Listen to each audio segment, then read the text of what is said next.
Right ఇక details లకు వెళ్తే తెలంగాణలో స్థానిక సంస్థల ఎన్నికల్లో పలు చోట్ల సర్పంచ్లను ఏకగ్రీవంగా ఎన్నుకుంటున్నారు.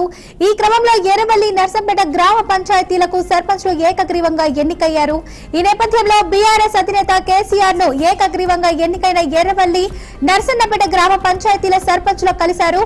ఇక ఈ సందర్భంగా కేసీఆర్ కీలక వ్యాఖ్యలు చేశారు. తనను కలిసిన గ్రామస్తులతో కేసీఆర్ మాట్లాడుతూ మనకు అన్ని కాలాలు అనుకూలంగా ఉండవని అన్నారు. కొన్ని సమయాల్లో కష్టాలు వస్తాయి, వాటికి వేరవకూడదన్నారు. మళ్ళా మన ప్రభుత్వమే వస్తుంది, తెలంగాణ పల్లెలకు తిరిగి మంచి రోజులు వస్తాయని ఆశాభావం వ్యక్తం చేశారు.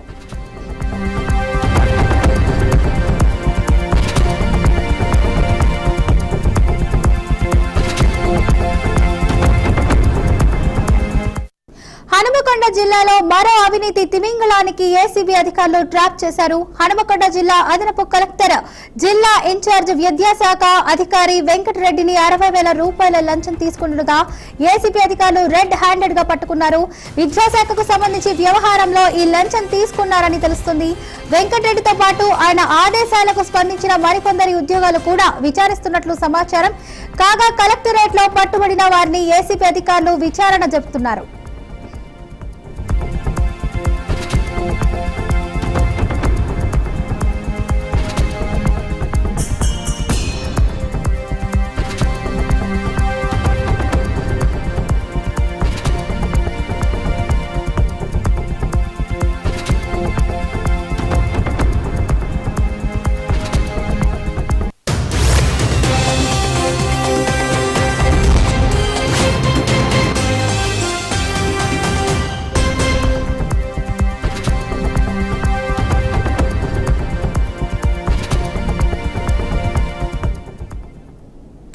హనుమకొండ జిల్లాలో మరో అవినీతి తిమింగళానికి ఏసీబీ అధికారులు ట్రాప్ చేశారు. హనుమకొండ జిల్లా అదనపు కలెక్టర్ జిల్లా ఇన్ఛార్జ్ విద్యాశాఖ అధికారి వెంకటరెడ్డిని 60,000 రూపాయల లంచం తీసుకుండగా ఏసీబీ అధికారులు రెడ్ హ్యాండెడ్ గా పట్టుకున్నారు.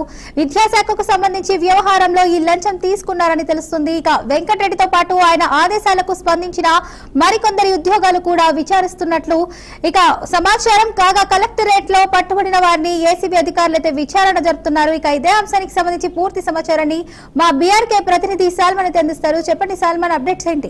Thank you Fatima. హన్మకొండ జిల్లాలో ఏసీబీ ట్రాప్ లో మాత్రం అడిషనల్ కలెక్టర్ అయితే పట్టుబడ్డాడు. దీనికి సంబంధించి అడిషనల్ కలెక్టర్ గా ఉండి ఇటీవల కాలంలో హన్మకొండ విద్యాశాఖ అధికారిగా ఉన్న వాసంతిని ప్రభుత్వం తప్పించడంతో అదనపు బాధ్యతలైతే విద్యాశాఖ అదనపు బాధ్యతలైతే కలెక్టర్ అయితే వెంకటరెడ్డికి అయితే అప్పగించారు. ఈ యొక్క వెంకటరెడ్డి కూడా అప్పగించిన క్రమంలో ఇటీవల కాలంలో ఈ విద్యాశాఖలో అవినీతి భారీగా పెరిగిపోయిందంటూ విద్యార్థి సంఘాలు అయితే పెద్ద ఎత్తున ఆరోపణలు చేసి దానికి సంబంధించి విద్యార్థి సంఘాలు అయితే ప్రతి డిపార్ట్మెంట్ కలెక్టర్ నుండి మొదలుకొని ఖచ్చితంగా ఈ యొక్క విద్యాశాఖలో అవినీతి ఉందంటూ వారికైతే కలెక్టర్ కు రిప్రజెంటేషన్ ఇచ్చారు. అదే విధంగా ఒక స్కూల్ కు సంబంధించి దానికి రెన్యువల్ కోసం అయితే అతను లంచం డిమాండ్ చేశాడు అనేది ఆరోపణలు అయితే వినబడుతున్నాయి. దీనికి సంబంధించి 60,000 ఇస్తుండగా 60,000 తోటి పట్టుబడ్డాడు. దీనికి సంబంధించి వెంకటరెడ్డితో పాటు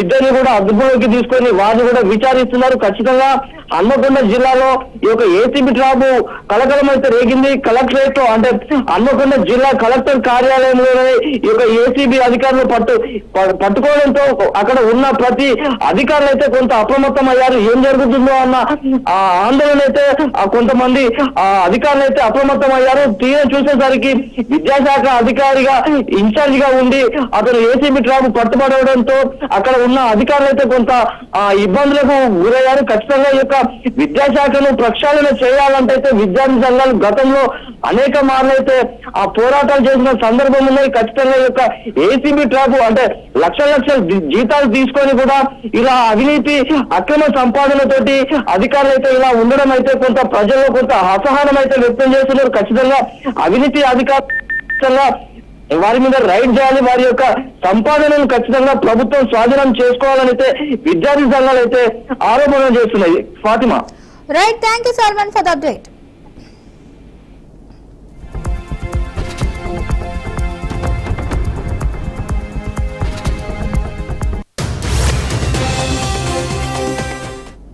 కేసీఆర్ కేసీఆర్ ప్రభుత్వ హయాంలో కాళేశ్వరం నీళ్లు తెచ్చాం, ఉచిత చేప పిల్లలను పంపిణీ చేశామని మాజీ మంత్రి ఎమ్మెల్యే హరీష్ రావు తెలిపారు. సిద్దిపేట చేపలు కలకత్తా వరకు వెళ్లాయన్నారు. బీఆర్ఎస్ ప్రభుత్వంలో బంగారం లాంటి పంట పండిందని అన్నారు. సిద్దిపేట ఫిష్ మార్కెట్ రాష్ట్రంలోనే ఆదర్శంగా నిర్మించామని హరీష్ రావు చెప్పుకొచ్చారు. సిద్దిపేట గంగా భవానీ ఆలయ వార్షికోత్సవ కార్యక్రమంలో పాల్గొన్న అనంతరం ఆయన ఈ వ్యాఖ్యలు చేశారు.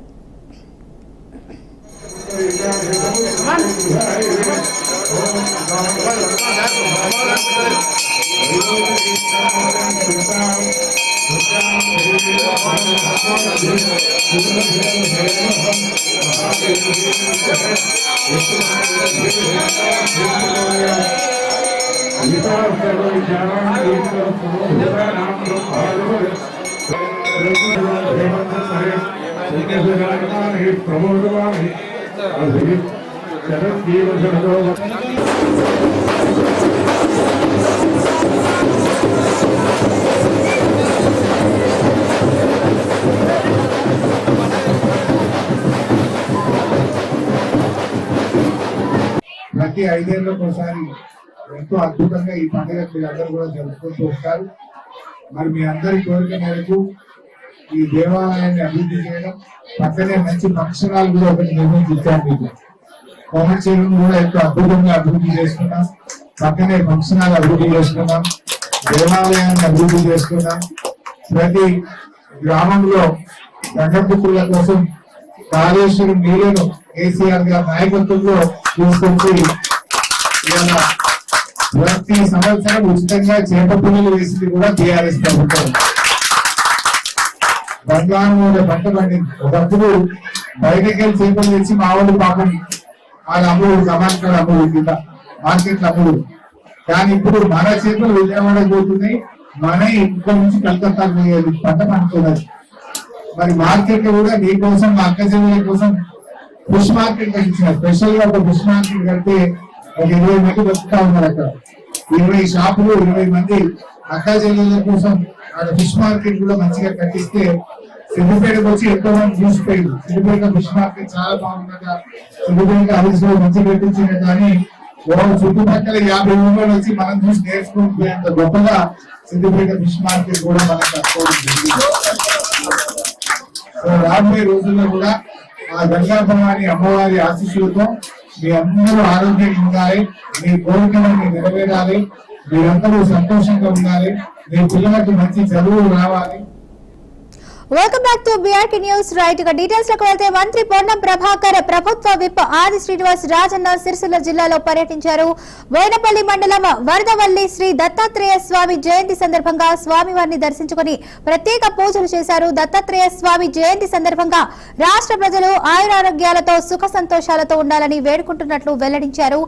వలం దత్తాత్రేయ జయంతి రోజు మాత్రమే కాకుండా శాశ్వతంగా బోర్డు ఏర్పాటు చేసేలా చర్యలు తీసుకుంటామని నేతలు హామీ ఇచ్చారు. ప్రతిపాదనలు ఇరిగేషన్ శాఖ వద్ద పెండింగ్ లో ఉన్నాయని చెప్పారు. సీఎం రేవంత్ రెడ్డి నాయకత్వంలో 2 సంవత్సరాల ప్రజా పాలనలో ప్రభుత్వంలో అనేక సంక్షేమ అభివృద్ధి పథకాలు కొనసాగిస్తున్నామని చెప్పారు.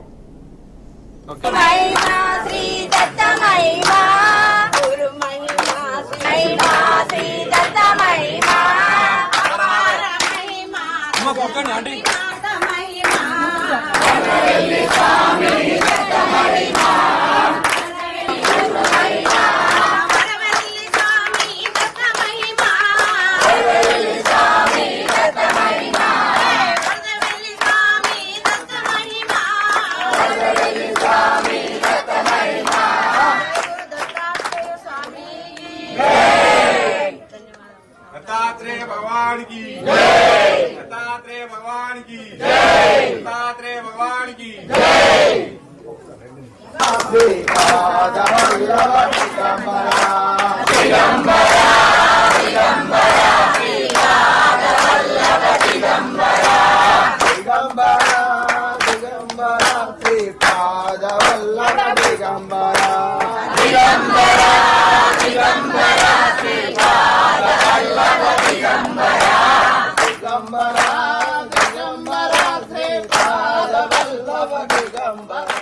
వల్ల చుట్టూ నీళ్ళు వచ్చినాయి, బోట్లు ఏర్పాటు చేశాం.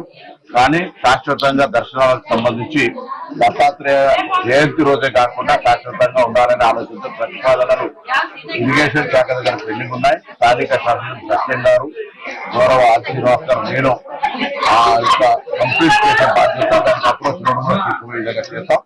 తప్పకుండా దత్తాత్రేయ స్వామి ఆశీర్వచనం అందరిపైన ఉండాలని 2 సంవత్సరాల ప్రజాపాలన ప్రభుత్వం రేవంత్ రెడ్డి గారి నాయకత్వంలో అనేక సంక్షేమ కార్యక్రమాలు చేసింది. భవిష్యత్తులో కూడా ఇంకా చేయాలనుకుంటున్నాయి. కాబట్టి అందరూ కూడా ప్రజాహితం కోరేటువంటి వాళ్ళను ముందుకు తీసుకురావాలని రేవంత్ రెడ్డి గారు అనేక సందర్భాలు పిలుపునిస్తా ఉన్నారు. కాబట్టి అటు రాష్ట్ర స్థాయిలో శ్రీ దత్తాత్రేయ స్వామి వారిని గౌరవ బీసీ సంక్షేమ శాఖ, రవాణా శాఖ మార్చినటువంటి పెద్దలు పొన్నం ప్రభాకర్ గారు కలిసి భక్త జనాభాతో కలిసి స్వామిని దర్శించుకోవడం జరిగింది. దత్త జయంత్యోత్సవ సందర్భంగా దత్తాత్రేయ స్వామి ఆశీస్సులు అందరికి అందాలని పలు దేవాలయాల్లో భక్తులతో కిటకిటలాడుతా ఉన్నాయి. భక్తులందరూ కూడా గత 3 రోజులుగా శ్రీ దత్తాత్రేయ స్వామివారిని దర్శించుకొని తరిస్తూ లోక కళ్యాణం జరగాలని తమ ఇంటిని పాటి కుటుంబ సభ్యులందరికీ సుఖమైన జీవితంతో ఆనందమైన జీవితంతో ఉండాలని చెప్పని వారిని కోరుకోవడం. మానేరులో ఆహ్లాదకరమైన వాతావరణంలో గుట్ట పైన వెలిసినటువంటి స్వామివారి సన్నిధికి వచ్చేటువంటి వారికి ప్రభుత్వ పక్షాన కూడా చక్కటి సకల ఏర్పాటు చేయడం, బోట్ లో వారిని తీసుకొని వచ్చి స్వామివారి దర్శించే కార్యక్రమం కూడా జరుగుతున్న సందర్భం. నిన్న కూడా వేలాది మంది, ఈ రోజు కూడా వేలాది మంది భక్తులు తరలి వచ్చిన సందర్భం. హైందవ సంస్కృతిలో సనాతన ధర్మాన్ని కాపాడుతూ లోక కళ్యాణం జరగాలని, సకాలంలో చక్కటి వర్షాలు బ్రహ్మాండంగా పడాలని ఆయా గ్రామాల్లో గ్రామ దేవతలకు మన ఆనవాయితీగా అనేక పూజా కార్యక్రమం చేసే సందర్భంలో భాగంగా శ్రీ దత్తాత్రేయ స్వామి జయంత్యోత్సవాలు రావడం, మరి వారికి ఘనంగా బ్రాహ్మణోత్తముల చేత పూజలు, విశేష పూజలు అందేయడం ఆనందదాయకం, శుభదాయకం. స్వామివారి ఆశీస్సులు అందరికీ అందాలి, అందరూ బాగుండాలి. బీసీ బిల్లు కోసం ఆత్మహత్య యత్నానికి పాల్పడిన సాయి ఈశ్వర్ మృతి చెందారు. ఈ నేపథ్యంలోనే ఈశ్వర్ మృతిపై తెలంగాణ జాగృతి అధ్యక్షురాలు కల్వకుంట్ల కవిత స్పందించారు. బీసీలకు 42% రిజర్వేషన్ల సాధన కోసం సాయి ఈశ్వర్ చారి ఆత్మ బలిదానమైతే చేసుకోవడం కలచివేస్తుందన్నారు. కాంగ్రెస్ పార్టీ అధికారం కోసం బీసీలకు 42% రిజర్వేషన్లు కల్పిస్తామని హామీ ఇచ్చి మాట తప్పడంతోనే సాయి ఈశ్వర్ చారి ఆత్మహత్య చేసుకున్నారని మండిపడ్డారు. బీసీ రిజర్వేషన్ల సాధన కోసం ఐక్య పోరాటాలు చేద్దామని, బలిదానాలు ఏమాత్రం పరిష్కారం కాదని కవిత పిలుపునిచ్చారు.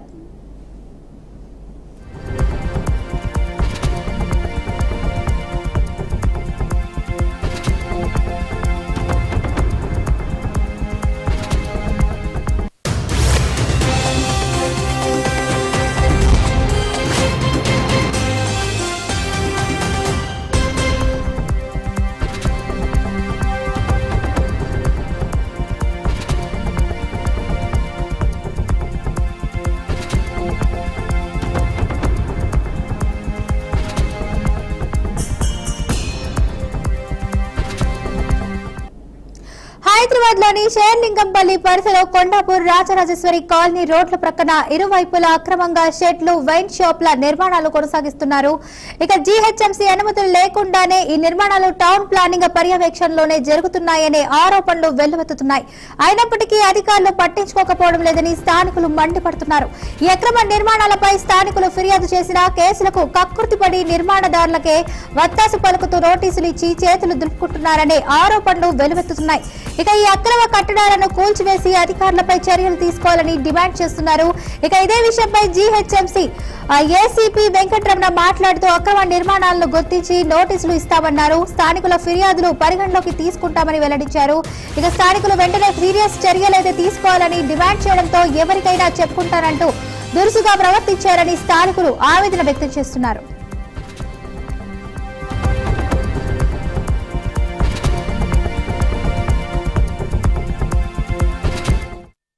రైట్, ఇక ఇదే అంశానికి సంబంధించి పూర్తి సమాచారాన్ని అయితే మా క్రైమ్ బ్యూరో చీఫ్ ఇన్నారెడ్డి అందిస్తారు. చెప్పండి ఇన్నారెడ్డి, అప్డేట్స్ ఏంటి?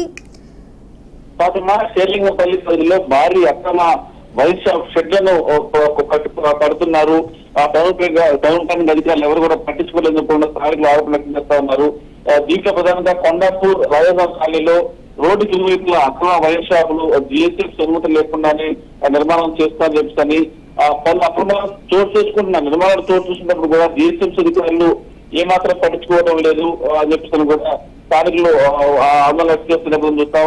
హైదరాబాద్ లోని షెర్లింగంపల్లిలో ఈ అక్రమ నిర్మాణం మీద ఆ స్థానికులు ఎన్నిసార్లు ఫిర్యాదు చేసినప్పుడు కూడా జిహెచ్ఎంసీ ఏసీపీ వెంకటరమణ దీని మీద తెలియజేసుకోలేదు. ఈ విషయంలో వెంకటరమణ అడిగితే ఫిర్యాదు ఎవరైనా చేసుకోవచ్చు, తర్వాత ఎవరికైనా చెప్పుకోండి చెప్పేసారు కూడా, దృష్టిలో ప్రవర్తిస్తా అని చెప్పేసారు కూడా స్థానిక ఆందోళన చేస్తున్న ఖచ్చితంగా సంబంధిత పై అధికారులు ఇమీడియట్ గా స్పందించి ఈ అక్రమ నిర్మాణాలకు సంబంధించిన వ్యవహారంలో అలాగనే రోడ్ల మేరకు తీసుకొచ్చి రోడ్డు మీదకి వస్తున్న ఈ అక్రమ నిర్మాణాలు చెల్లించుకోవాలి, లేకపోతే మాకు రోడ్డు మీద వెళ్ళడానికి ఇబ్బందిగా ఉందని చెప్పి స్థానికులు ఏమైతే ఆందోళన వ్యక్తం చేస్తున్నారో ఈ ఆందోళన వ్యక్తం చేస్తున్న నేపథ్యంలో వీళ్ళందరికంటే అక్రమ నిర్మాణాలు చేస్తున్న వాళ్ళకి నోటీసులు ఇచ్చేందుకుంటున్న ఏసీపీ వెంకటరమణ దీని మీద ఏమైతే దృష్టిగా మాట్లాడుతున్నాడు స్థానికుల మీద అతని మీద చర్యలు తీసుకోవాలనుకుంటున్న స్థానిక ఆందోళన వ్యక్తం చేస్తా ఉన్నారు. సత్యమా.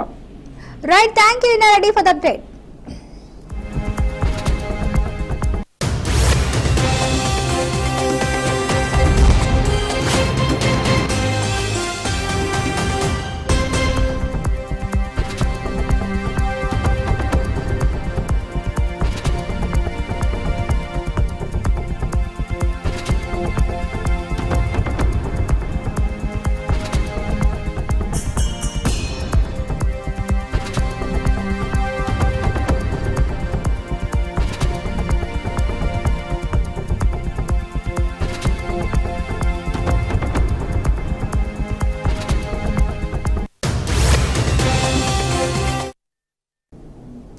పోలీసులు ఓయో నిజ నిర్ధారణ కమిటీ విద్యార్థులు వాగ్వాదంలో అల్లూరి జిల్లా మారేడుమిల్లిలో ఉద్రిక్తత చోటు చేసుకుంది.